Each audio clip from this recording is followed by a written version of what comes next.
या 10 ठिकाणी बोलणं टाळा. इथं तुम्ही गप्प राहणंच तुमच्या फायद्याचं असेल. 1.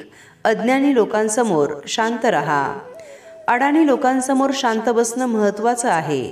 तुम्ही हुशार असाल आणि अडाणी लोक तुमच्याशी वाद घालत असतील तर तुम्ही गप्प बसणं योग्य असेल. यामुळे तुम्ही होणारे मोठे वाद टाळत असता. 2. रागाच्या भरात जेव्हा तुम्ही असाल तेव्हा शांत राहणं अधिक चांगलं. रागावलेला माणूस योग्य आणि अयोग्य यातला फरक करू शकत नाही. जर कोणी रागाने बोलत असेल तर त्याच्या बोलण्याला उत्तर देण्याऐवजी शांत राहणं हे तुमच्यासाठी शहाणपणाचं असेल. 3. न विचारता मत देताना गप्प बसा. जेव्हा कोणी तुमचं मत विचारत नाही किंवा विचारात घेत नाही तेव्हा तुम्ही तुमचं मत व्यक्त करणं टाळा. अनावश्यक सल्ल्याने तुमचा आदर कमी होऊ शकतो. 4. आपल्या जीवनातील रहस्य आणि योजनांबद्दल मौन बाळगणं आवश्यक आहे. जीवनातील सखोल रहस्य आणि योजना सर्वांसोबत शेअर करू नका.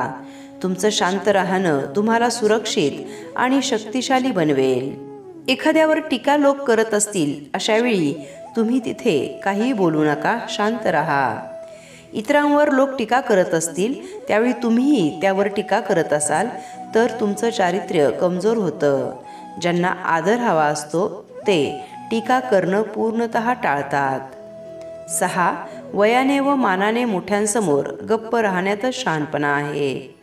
वडीलधारी माणसे जेव्हा एखादी गोष्ट समजावून सांगत असतील तेव्हा व्यत्यय आणण्याऐवजी त्यांचं ऐका.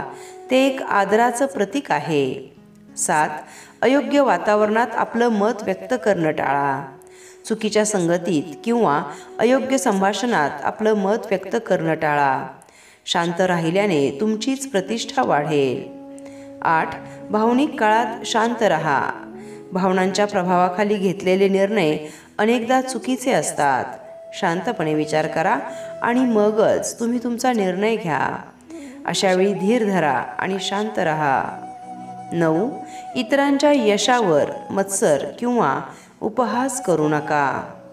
एखाद्याच्या यशाबद्दल मत्सर किंवा उपहास करणे टाळा. मौन तुमचा स्वाभिमान राखेल. 10. निरर्थक वादाच्या वेळी देखील शांत राहा. अनावश्यक वादात तुमची शक्ती आणि वेळ वाया घालवू नका. शांत राहा आणि समजूतदारपणा दाखवा. यातच तुमचा फायदा असेल. शांत बसणं किंवा मौन राखणं तुमचं यश आणखी सोपं करतं. प्रत्येक गोष्टीवर प्रतिक्रिया देणे आवश्यक नसतेच. योग्य ठिकाणी शांत राहण्याचा सराव केल्याने तुमची प्रतिष्ठा तर वाढतेच पण यशाचा मार्गही सोपा होतो.